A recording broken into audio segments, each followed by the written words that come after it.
Welcome to the Lock Sportscast, your weekly source for Lock Sport news. This is episode 138, recorded March 4th, 2023. I'm your host, Charles Current, and in today's episode, Locky Award nominees, free deadbolts, Nissan key recall, MojoBox exploit patched, products, videos, blog posts, criminals, events, meetups, sales, giveaways, and more.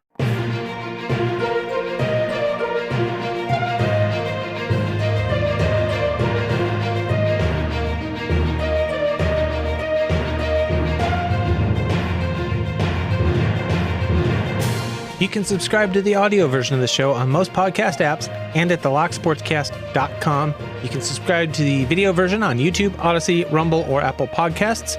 Links to stories discussed will be in the show notes. Some apps limit the length of show notes and the ability to post full links, but you can always find all of the show notes with all of the links at locksportscast.com.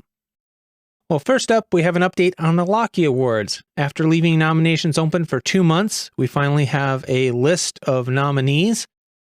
There is one category where there is only one nominee, unfortunately, but we do have at least two in every other category, so we move on.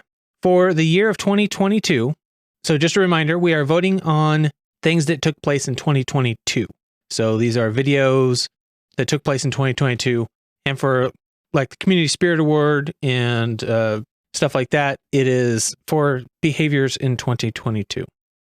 The categories and nominees are, in Best Editing, we have Artichoke 2000, The Theory of Picking Barrel Drivers Twins Part 2, and that is the only nominee. But for those of you who like an option, there is an option in the voting system for voting for nobody because Artichoke 2000 wins enough already. Next up, we have Best Audio, and that has Artichoke 2000, The Theory of Picking Barrel Drivers Twins Part 3, and The Lockjock, ASA 700 LPU Red Belt Consideration Update I Got Red. And I should mention that these are strictly in alphabetic order by the channel name. Best Lighting, Artichoke 2000, Theory of Picking Barrel Drivers Twins Part 3, and HV Logic, Repairing a Broken Padlock.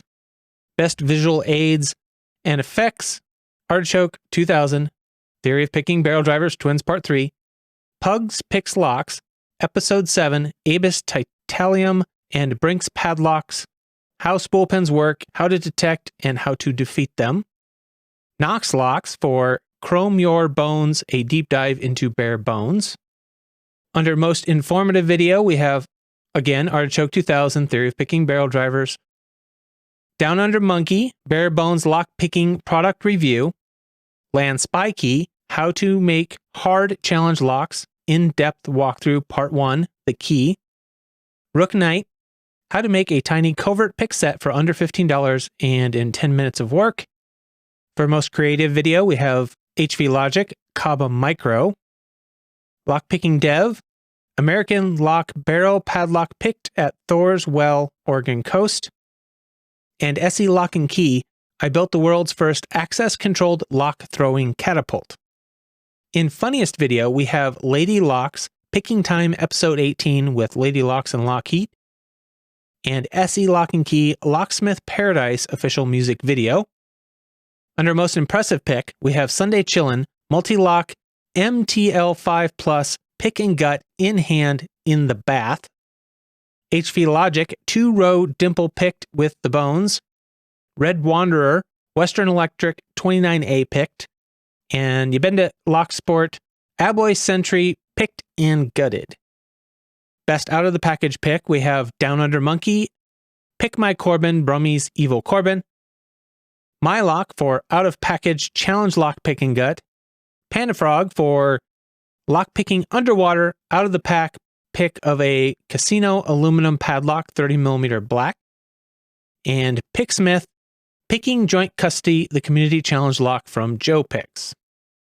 Most Impressive Gutting Disaster, we have Lock Noob, the UAP Kinetica Lock Pick and Gut.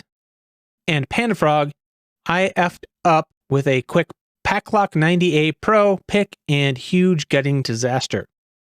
Under Most Supportive Commenter, we have nominations for Beer Can Bushcraft, Don's Picks, Picksmith, Roy Salmons, and the Lockpicker 1969. Under Most Creative Challenge, we have Evenfleur for the Basil Challenge and Panda Frog for Deep Blue Pickers.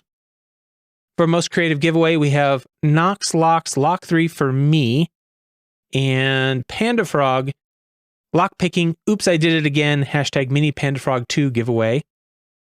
Under Best Challenge Lock, we have Daz Evers number 45, Mick777 Oz, Lockhart Lockwood 334 M Heart Challenge Lock, Panda Frog for Special Challenge Lock Registered Pain Mail, including logbook and handcut key, Snake Picks Blair Witch Evil Challenge Lock, and the Lockpicker 1969 for Highways. Best Custom Made Pick, we have Gillen Bursty for a pick that I didn't see a name on, and DMAC for the picks shown in a trio of custom picks. And nominees for the Community Spirit Award, which normally are supposed to come in with the reasons stated that they were nominated, but one of them, Cajun Lockpick, was nominated, but they didn't give a reason why. So if you were the person that nominated them and you have a reason why, send it in and I will update the information. The Lockpicker 1969 says their interview with the Lockpicker web series is a great show of support to the community, and he has been sharing a lot of great history. Panda Frog for his continuous efforts to support the community with various websites and projects. As examples, I would like to mention speedlocks.org and challengelock.com. Patrick O'Neill of Oak City Locksport. It says he's good, he's friendly, and dedicated to the community, organizing events and making sure we're at conferences. And Pocket Woman, very supportive to everyone in the lockpicking community. So those are the official nominees for the Locky Awards for 2022, and voting is now open at lockyawards.com. Up at the top menu, you will find a link to the voting page, as well as a link to this list of nominees. All the videos included have links, so you can just click on them and go watch the nominated videos or whatever media is available for the different nominations, and start making your decisions. Please get out there and vote. This might be your last chance. This might be the last Locky Awards. This is partially my fault. I haven't been promoting it very well for the last couple of years, but participation is really, really down, and it's really hard to run without somebody to nominate. So after 2 months of nominations, I still have only one nominee in that best editing category. That's a little disappointing, but we'll make it through this year and we'll see how things turn out on the voting, but maybe the last year for the Locky Awards. So get your votes in, and to everybody nominated, it should be a big honor that somebody actually took the time to register and log in to the website to enter a nomination in your name. Not very many people took that effort this year, so it should be an extra big honor for you to have been nominated. All right, moving on to other news.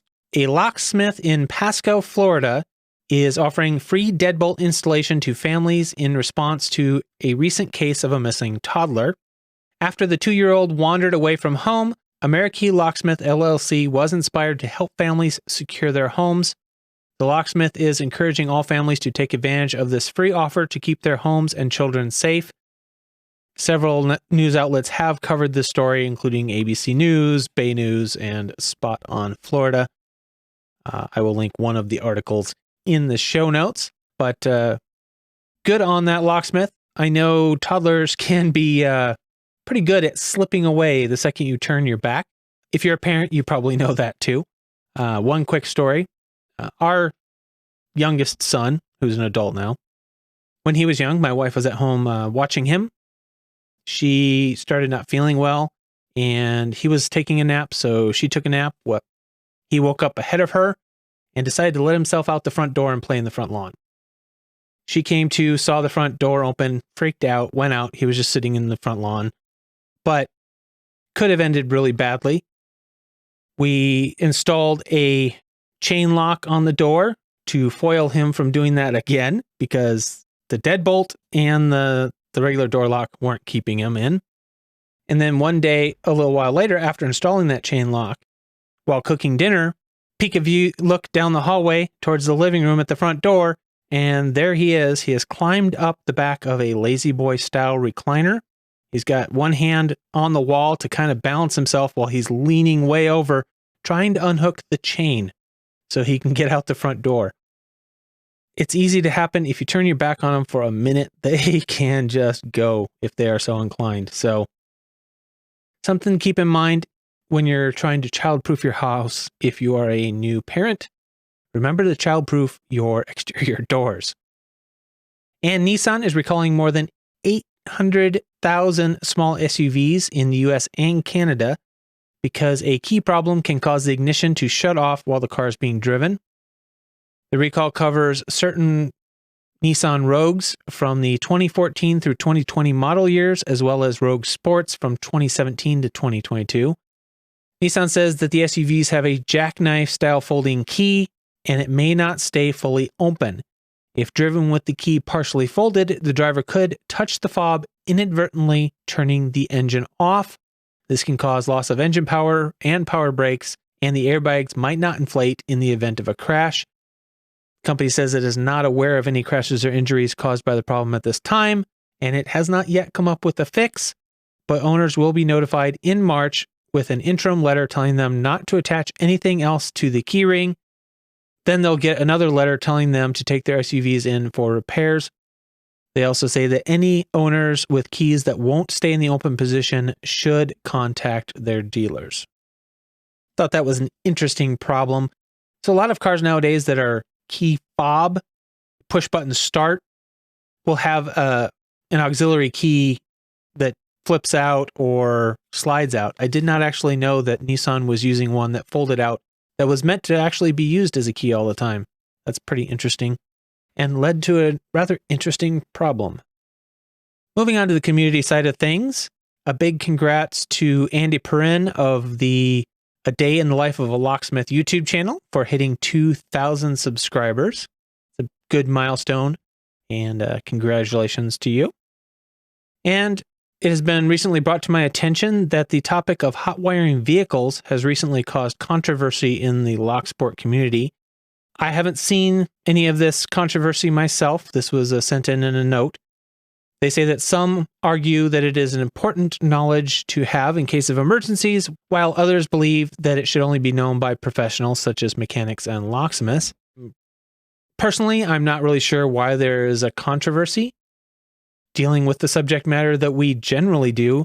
I would argue that just like other skills, such as lockpicking, bypassing, impressioning, and other physical entry skills, the knowledge is already widely available, easy to access online, and I'm not sure why we would argue that it's okay to talk about those particular skills and not about others, like hot wiring.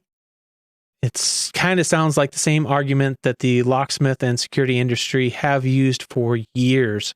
The old security by obscurity, or the illusion, or trying to maintain the illusion of security by keeping people in the dark. This knowledge is already well out there in the criminal universe. Trust me. They know it better than we do. The cat's out of the bag. So nowadays, it's more important, I think, for people to know what the vulnerabilities in their own systems are. You buy an expensive car, knowing that it is vulnerable to certain types of attack can help you think about how you can secure it from those same types of attack. Just like knowing that your door lock isn't ideal, or that safe you bought, that cheap safe you bought is not going to protect anything. Those are important things to know, but generally the industry doesn't tell us that. And the same is going in the automotive world right now. The criminals are having a heyday because there are lots of vulnerabilities and problems that are spread all over the internet. And I think we should be allowed to talk about that and maybe think about ways to protect our own vehicles. Anyway, that's my take on it. I think it's good to have the discussion out there. But again, I don't see how it's different than the type of subject matter we talk about all the time, all of which can be used for criminals if they so choose, but most of them already know that type of knowledge. I would argue that more car thieves know how to hotwire vehicles and bypass security systems and do all that stuff, then average criminals know how to pick locks. So I don't think talking about hot wiring and other things is really that dangerous. And it appears the 3 Tumblers podcast has a new Twitter account that is at the number 3 Tumblers Pod. If you don't already know, the 3 Tumblers podcast features 3 locksmiths who you probably already know from the community. And they, of course, talk about locksmith stuff. So if you are over on Twitter, you might want to give them a follow. Moving on February 26, 2023, Lockpicking Lawyer demonstrated a very simple exploit on the MojoBox. The MojoBox is a doorknob lockbox, like real estate agent type, but with an electronic keypad, Bluetooth connectivity, and a smartphone app. Lockpicking Lawyer was able to defeat it with nothing more than a slap on the side of the case. However, he posted an update in the comments and another one on Twitter where he said, MojoBox users received this email about 28 hours after I posted video 1505. Everyone makes mistakes, but in my experience, few react so constructively when their mistakes are revealed. Hats off to Show Mojo for taking this seriously and patching the vulnerability so quickly. And he shared a copy of the email that was sent out. The email read, on February 26th, after a year in the field, an exploit was discovered that could provide unauthorized access to the MojoBox digital lockbox. On 1 p.m. Eastern Standard Time, February 27th, we released a firmware update for all MojoBoxes. It completely resolves the February 26th exploit. You can immediately push this update to each of your MojoBoxes from the Mojo Lock app. We recommend, and then in bold it says, we recommend all users act quickly on this update. This will need to be done in a physical proximity of each MojoBox. We apologize for any inconvenience this may cause. Our team will communicate additional information about the how and why of all of this in the coming days. We will add a notice to the MojoBox product page, and you'll be able to review additional details there. We built the MojoBox to be a secure and affordable digital lockbox. While we wish our testing had uncovered this issue before the MojoBox was released a year ago, we hope the quick resolution of this exploit helps to make the point that we stand by the product that we built.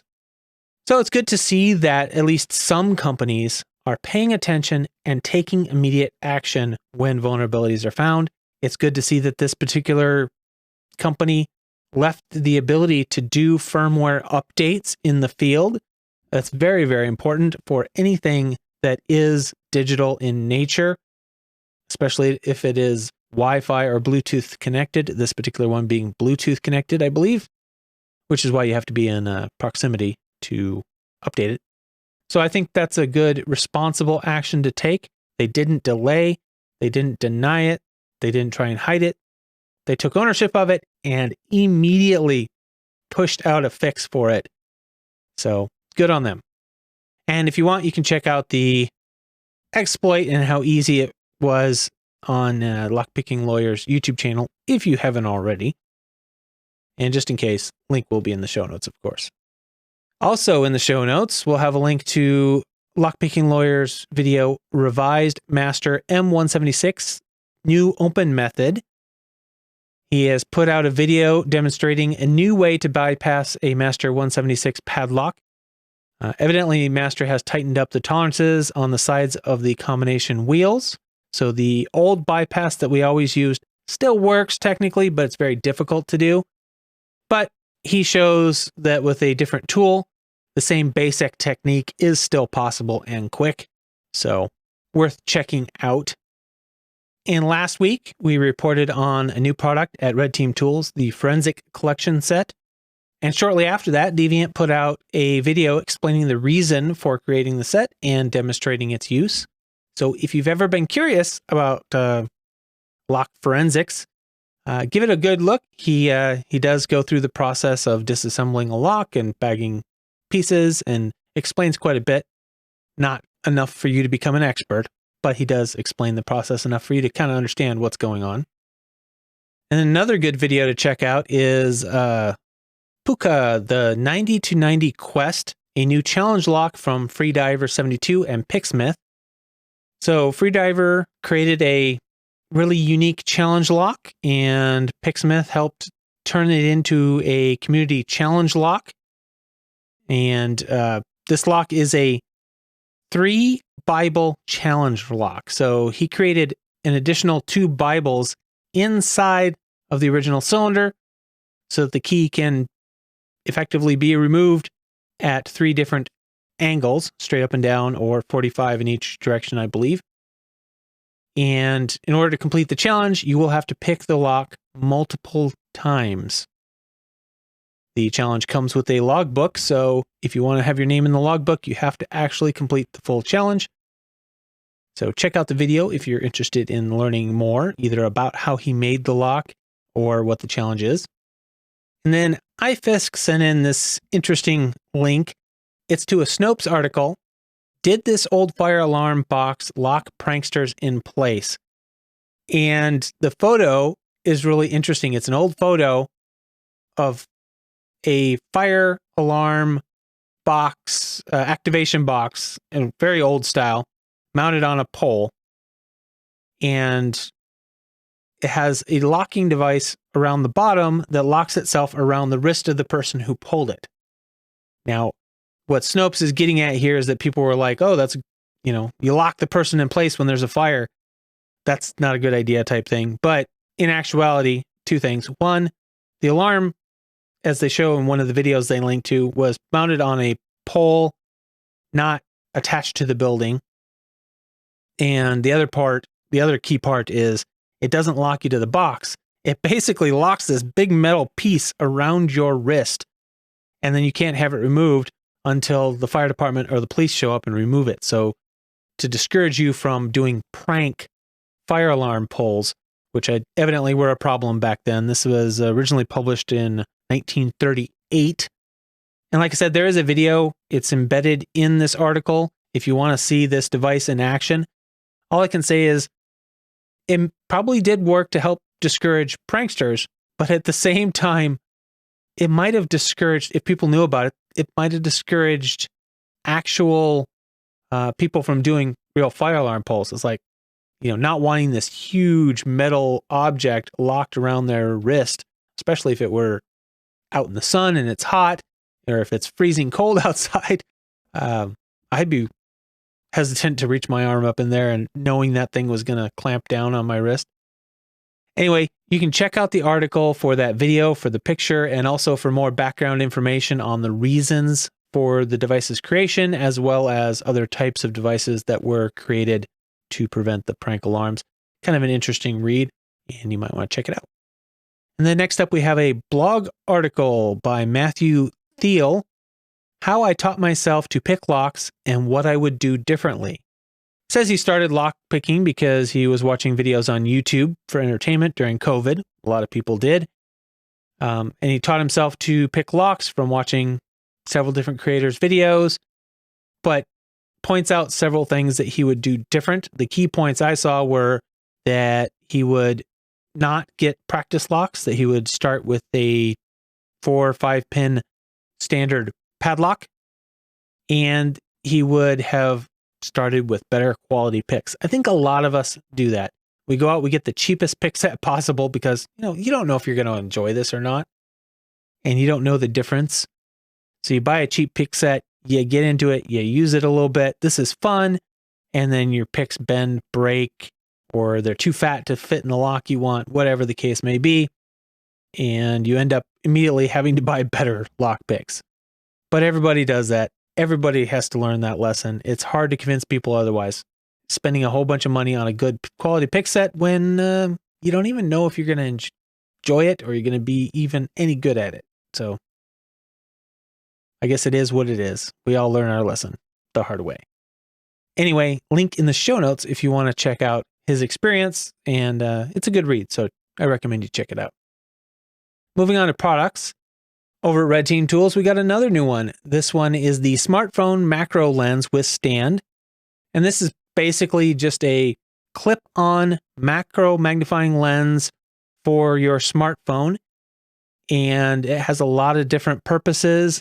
If you're red teaming, but it is also really handy for things such as impressioning.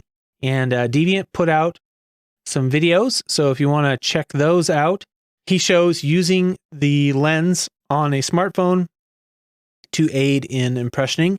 Gives a really great view. Also allows you to record that view if you're a YouTuber, so that's always handy. And those lenses are available from Red Team Tools for $32 US. And then Yagius, I'm not sure how to pronounce this user's name, but posted on Reddit about some icon padlock cutaways that evidently he's made. It says the shiny cutaway micro batch is done and they're available for purchase. They're made from 50mm icon padlocks, originally 5-pin locks, but reconfigured for 6 pins. It has grub screws installed, making it recoverable from almost all misconfigurations. Does note that they are second-hand locks. They have been used in the wild before becoming cutaways, so they will have some scratches and dings, and they have no keys. They are for sale for €65, and you can DM them if you are interested. Link to that post in the show notes if you want to check that out. Also on Reddit, Type Regal posted Miwa PR cutaway now on Thingiverse, and that included a link. That link was to evidently their Thingiverse page. And on that page, you will find several designs for 3D printable cutaway holders and progressive, I guess, pinning style spacers for Abloy and Miwa locks. So pretty cool stuff. If you are into learning Miwa and Abloy picking techniques, I recommend you go over and check that out. Could be a great resource to have. I may actually have to download one of those so I can get back to learning my Miwa PR. I've never quite picked it open.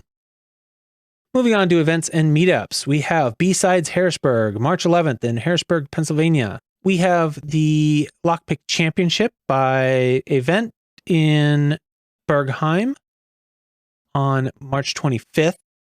CypherCon, Milwaukee, Wisconsin, March 30th, as well as Hack for Kids Milwaukee in Milwaukee, Wisconsin on March 31st. KernelCon, April 12th, Omaha, Nebraska. B-Sides Nashville, April 15th in Nashville, Tennessee. B-Sides NYC in New York City, April 22nd.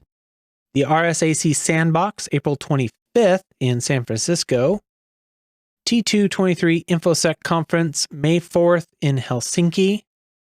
KakalakiCon, May 5th in Durham, North Carolina. B-Sides Knoxville, May 12th, Knoxville, Tennessee.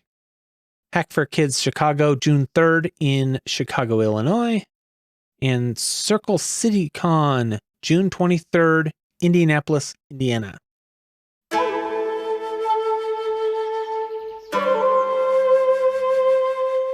We have a couple of new belts to announce this week, as well as the current belt stats as of the beginning of this month.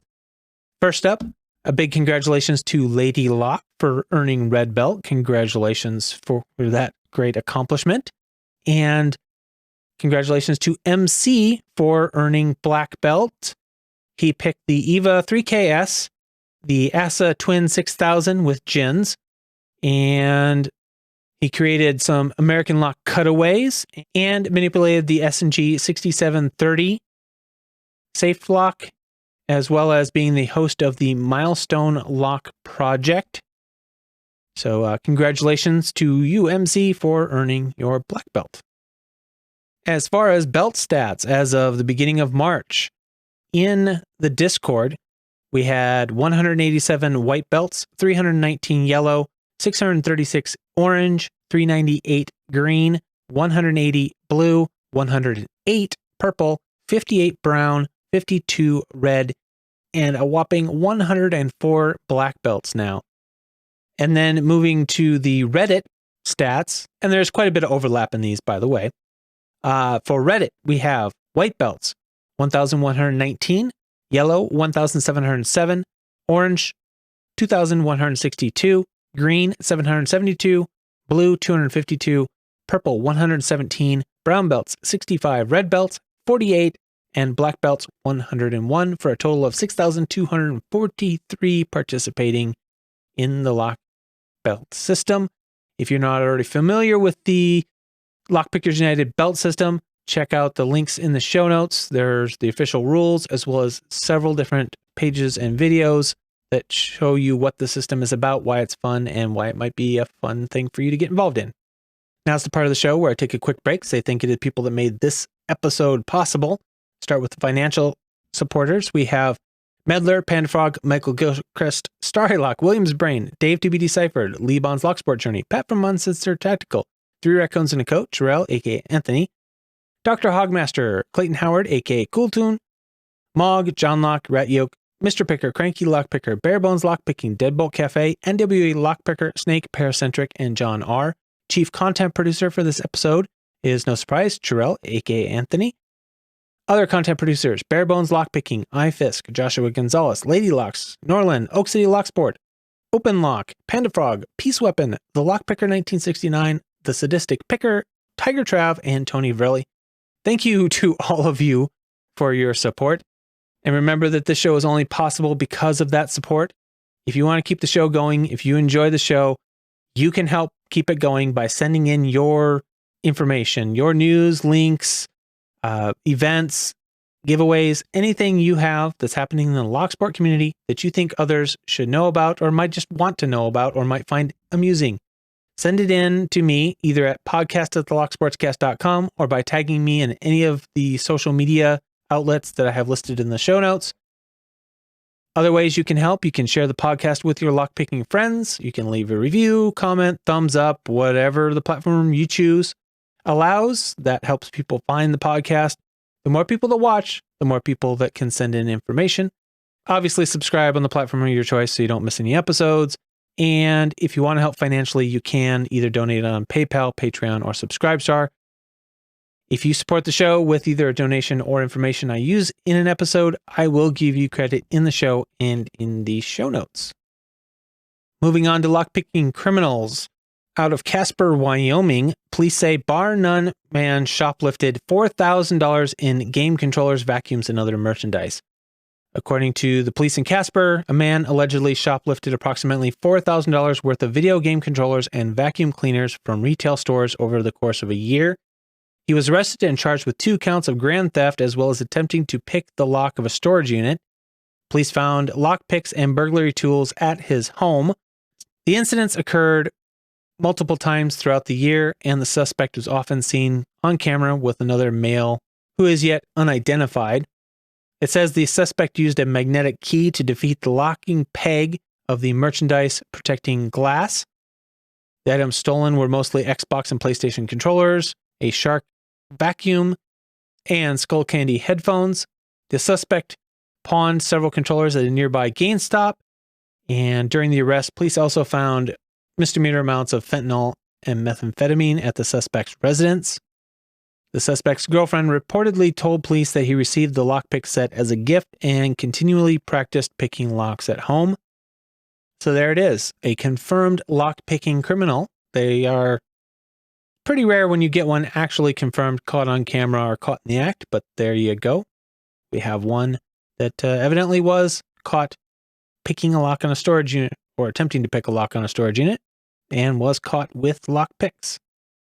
And in Florida, detectives are searching for a car thief that's been impersonating a locksmith.